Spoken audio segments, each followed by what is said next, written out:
Joining me all the way from St. Catharines. Yeah, Finally, a country party. We're out here in Erin, so pretty close. you're close to my one of my favorite places on this planet, which was Acton, Ontario. You know Acton? I used to play at Tanner's for years and years and years. I love it there. Wow, Yeah. I grew up in Georgetown, Oh, so you know the whole thing. I Yeah, know the whole thing. I love it. I love it. Yeah. So congratulations. Today's a big day for you. I was supposed to get you on Friday with Wreck This release. Yeah. And this is our first interview, our first time meeting. So it's a good day to be interviewing you with all this excitement. Congratulations on No Truck Song going #1. Yeah, thank you. I didn't see this happening at all. I like, you know, I guess what I can say, and I can speak for my co-writers because we talked about this a lot. So Jeff Copeland and Bruce Wallace wrote the song with me, and none of us at the end of writing No Truck Song turned to one another and said, "Congrats, we just wrote a #1," because we were too busy laughing about how much fun we had just had, writing a song. So it was one of those things where none of us expected this song to do what it has done. And I think that we lucked out in the sense that, a little bit of a silver lining in a time when the world is so full of heaviness, that we happen to have a song out at the time that was 3 minutes and 9 seconds of pure ridiculousness. So, it gave people a little bit of relief, right, from what was happening outside. So I'm just pleased that people are connecting with it and that, now it's become my second #1 single, which is great. Yeah. What about on Friday? So I know you probably had a ton of press to do, Yeah. but did you do anything to celebrate what you could at home with your family? Yeah, actually, we once my obligations were done, we drove to my dad's in Huntsville, and because I hadn't seen him yet, and we've been talking about, once the weather got better, we would head up there and do some fishing and some swimming in the lake. He's got a place that him and my stepmother live up there year round, and so we just got back from that and had a great weekend, hanging with family. And now that we can have groups of 10 and open the bubble a little bit, it was all done very safely, and we had a great time. Awesome. Yeah. So Floatin' music video came out. Yeah. I'm kind of wearing something a little bit floaty-ish. Nice. I love it. So your whole like between that music video and No Truck Song, like it just looks like a ton of fun. You're just having fun. Yeah, and with that one in particular, there wasn't like we had the concept, but it was very in the moment. And what I mean by that is like, so for instance, my neighbor in the video was just a buddy of mine that we've been very good friends for a number of years, and we were having a distance beer a few nights before, and I said, "Hey, I got an idea. You want to be in my video? You can be my creepy neighbor." So it was kind of loose and in the moment. And one of the things that was different about that video than any of my other videos is that typically I don't star in them. I'm not an actor, and I have a hard time. I'm not very good at it. So I understand that in and of itself is its own skill set, and so I like to hire professionals to do the acting. But this time around, because we were in self-isolation and we couldn't have big groups, and my record label said, "Listen, you're going to have to do the heavy lifting here. Are you ready?" And I said, "Yeah, I think I'm ready to handle it." And we had a great day shooting that video. So I'm glad people are digging it, and they're getting a little bit of a chuckle out of it. Yeah. And No Truck Song, that one's pretty cool because it's got some line dancing in it. Yeah. How's your line dancing skills? Terrible. That's why I joined a band. There was no hope for me meeting girls unless I played in a band. So my dance skills are just awful. But I do have a good time, singing and playing and moving as best as I can. But I'm just not a great dancer. But my wife, on the other hand, learned that dance. We did at the height of home self-isolation over the last couple of months. We did a family talent show. I got two little ones here, my son and a daughter, and actually they're in the float video. But we decided that we would do a family talent show, and so but we kept it quiet from one another, so no one knew what the other person was going to do. And my wife came down, of course, did the whole line dance, to the song, and she dressed like the one girl in the video with the checkered shirt and the ball cap, and it was a lot of fun. That's funny. Yeah. I've been line dancing for a long time myself. Oh, good for you. Off and on since I was like 5. Yeah. But I like it because it brings people together. Like Yeah. even if you're not really into country, it's still fun to kind of pick up and do. Yep.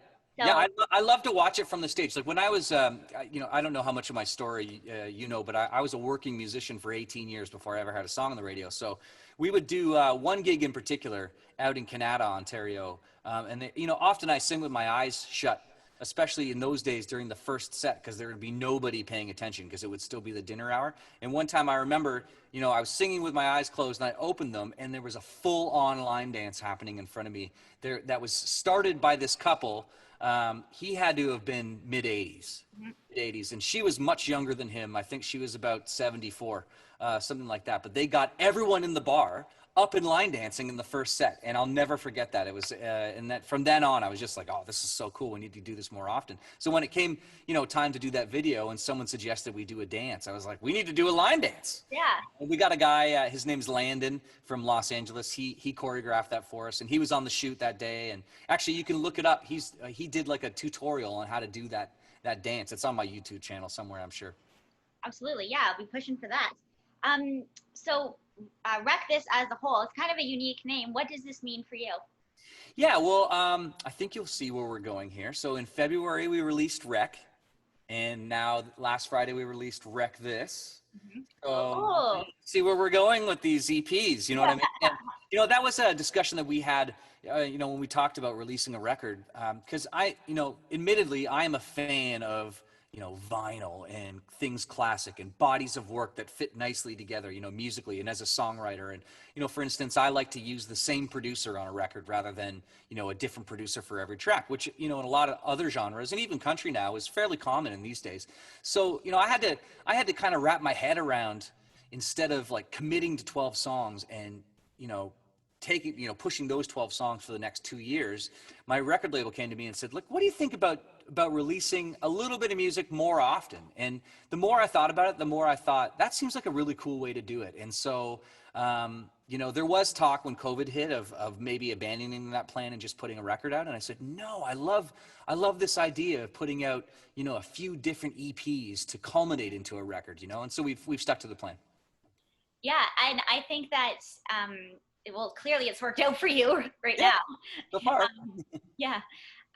But like I've mentioned this before in other interviews, how cool it is that you're now allowed to release songs whenever you want, however you want. Before I was like, this is the album, and the next year, this is the album. Now it can go with, whatever's going on with society. Absolutely. And, as songwriters too, it keeps you creative, because the idea was that instead of, committing to these 10 or these 12, whatever we have, it allows me to stay creative. So for instance, if I write a really great song this afternoon and demo it out and send it to my team, it could potentially come out on the next EP. You know what I mean? So it's kind of interesting in that sense, because you're not committed to, okay, here's this tune. And, often what would happen for me anyway, is like we would release a record, and like the day the record came out, I would write a really great song that everyone was like, I wish we had that for the record.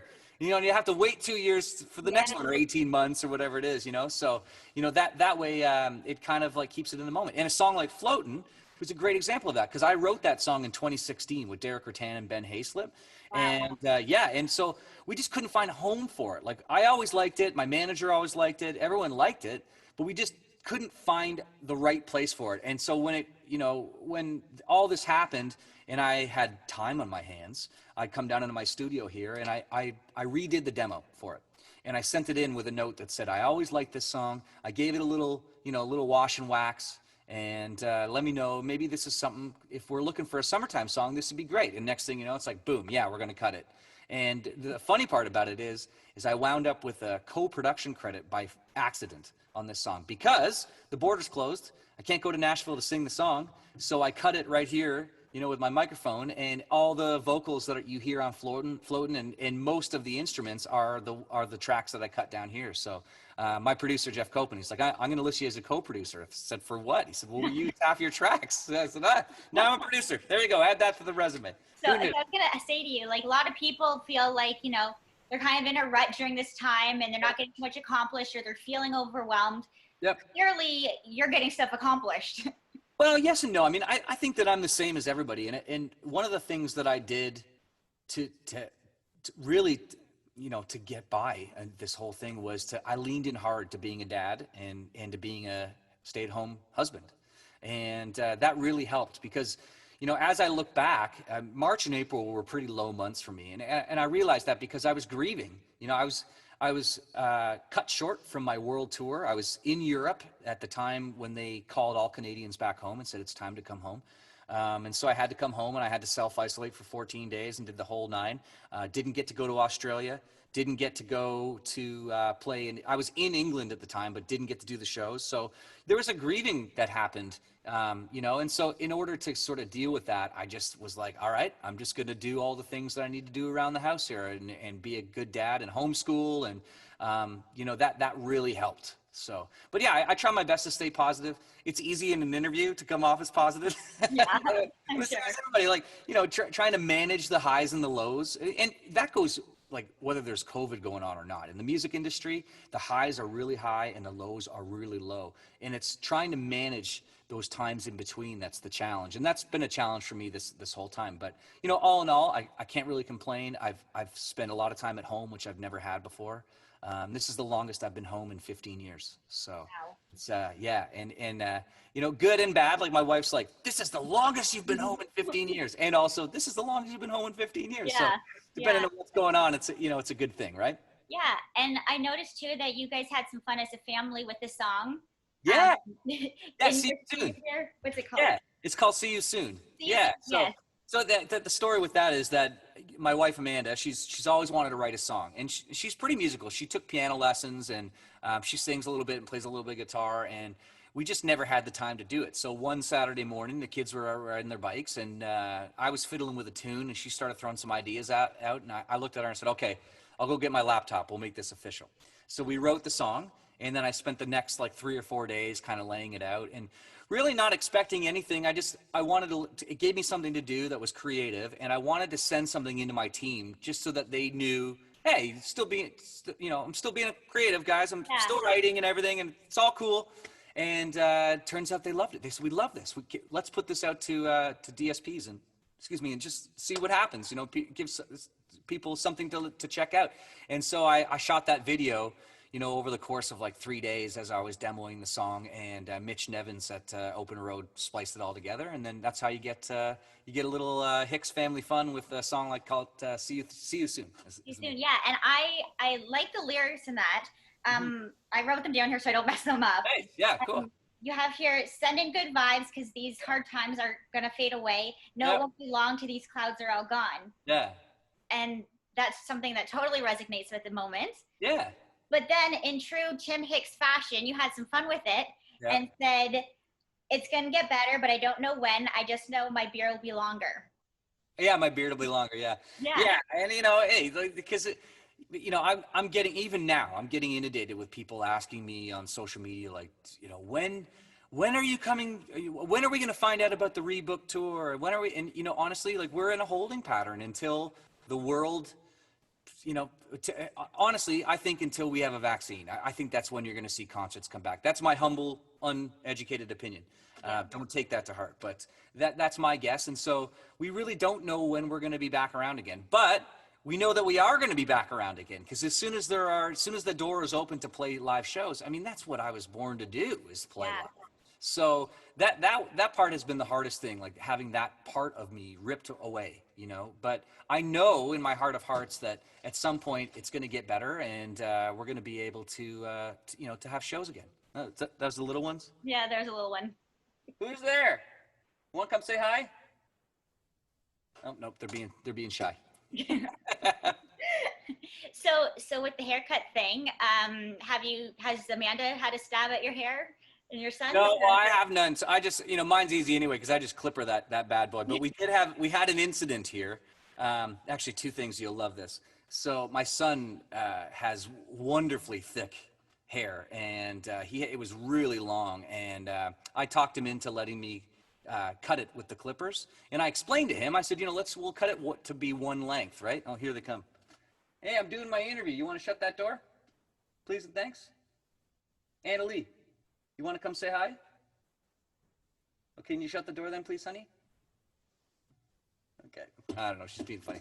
Anyway, back to the hair. So I clippered his hair, and it was fine until he looked in the mirror. And it was like that scene in Home Alone, like that, ah! It was like that, and I felt awful. Like for an hour, he hated me, because he's like, you cut all my hair off, because he had, you know, it was kind of flopping around. And it looked great. Like I sent a picture to my wife, and I clipped along a picture of Brad Pitt with a brush cut and Chris Martin with a brush cut, and he looked just as good. But in that moment, he was so upset, and it took him about 90 minutes to warm up. And the best part is the next day I went to trim my hair, and I was just about done with the clippers, and I thought I'm just gonna go over it one more time, and I went like this, and a lot of hair came off, and I thought that's weird. I must have. Oh no! I looked at the guard had come half off. Ooh. And so then I had to commit, and I had to go right down to the wood. So it was a little bit of hair karma after I had, cut JJ's hair, then I messed up mine. And even my wife was like, "Ooh, it's a little stark." It was just a little short, right? But it came back, it grew back. Well, then you're good for a while then. Yeah, I'm good for a while. So, you must be super excited. You do have a performance coming up. Yes, yeah, in Ottawa.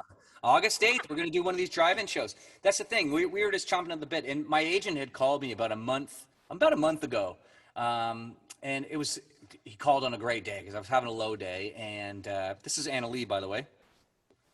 Anna Lee? Anna Lee, yeah. Yeah, there you go. This is the new normal. You're doing interviews and your kids are coming in like that guy on CNN.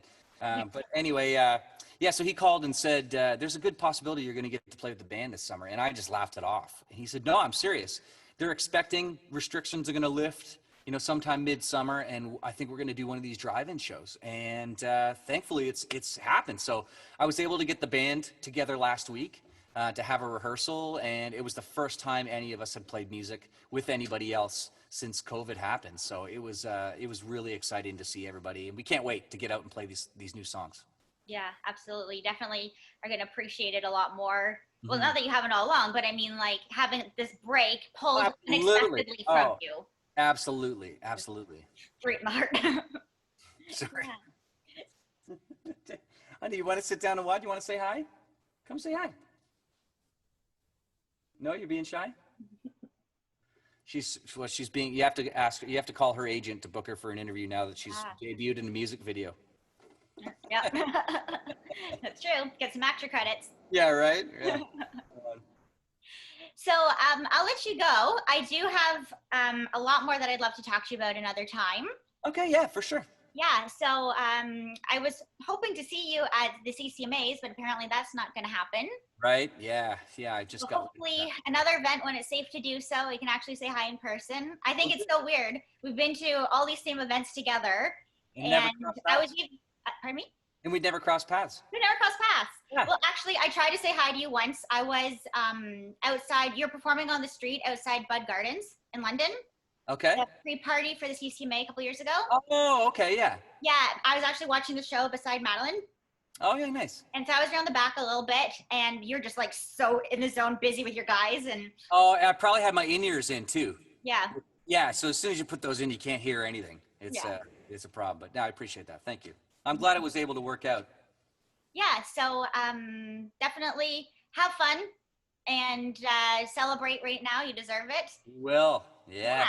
It's going to be a great week. Yeah. Alrighty. Well, thank you so much for joining me today. It means a lot to me. My pleasure, Alexa. Anytime. Yeah. Cheers. Have a good one. Bye. Bye.